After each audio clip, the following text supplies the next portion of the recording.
11 जनवरी 2026 के Anupama new promo में दर्शकों को एक बार फिर अनुपमा का वही सशक्त, बेबाक और न्यायप्रिय रूप देखने को मिलता है, जिसने इस किरदार को घर घर की आवाज बना दिया है। प्रोमो की शुरुआत एक भारी माहौल से होती है, जहां घर के भीतर तनाव, गलतफहमियां और छुपे हुए सच उफान पर हैं।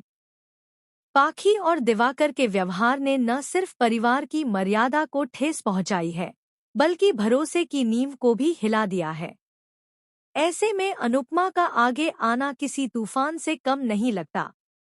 उसकी आंखों में गुस्सा है, लेकिन उससे कहीं ज्यादा दर्द और निराशा भी, क्योंकि वह जिन बच्चों और रिश्तों को अपने संस्कारों से सींचती आई है, वहीं आज सवालों के घेरे में खड़े हैं।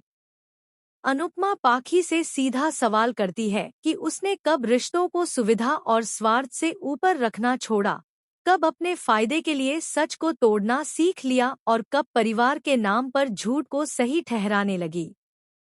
उसकी आवाज में कोई बनावट नहीं, बल्कि एक माँ का टूटा हुआ भरोसा झलकता है, जो अपने बच्चे को सजा नहीं, सही राह दिखाना चाहती है। वहीं दिवाकर पर भी अनुपमा का गुस्सा उतना ही तीखा है, क्योंकि वह मानती है कि बाहरी लोग तभी हावी होते हैं जब घर के अपने लोग कमजोर पड़ जाते हैं। वह दिवाकर को साफ शब्दों में चेतावनी देती है कि चालाकी, मीठी बातों और आधे सच से किसी परिवार को तोड़ा जा सकता है, लेकिन सम्मान नहीं जीता जा सकता। अनुपमा का यह डांटना सिर्फ आवाज ऊंची करने तक सीमित नहीं है, बल्कि यह एक नैतिक पाठ है, जिसमें वह बताती है कि रिश्ते अधिकार से नहीं, जिम्मेदारी से चलते हैं। वह पाखी को याद दिलाती है कि आज़ादी का मतलब मनमानी नहीं होता और आत्मसम्मान का अर्थ दूसरों को नीचा दिखाना नहीं है।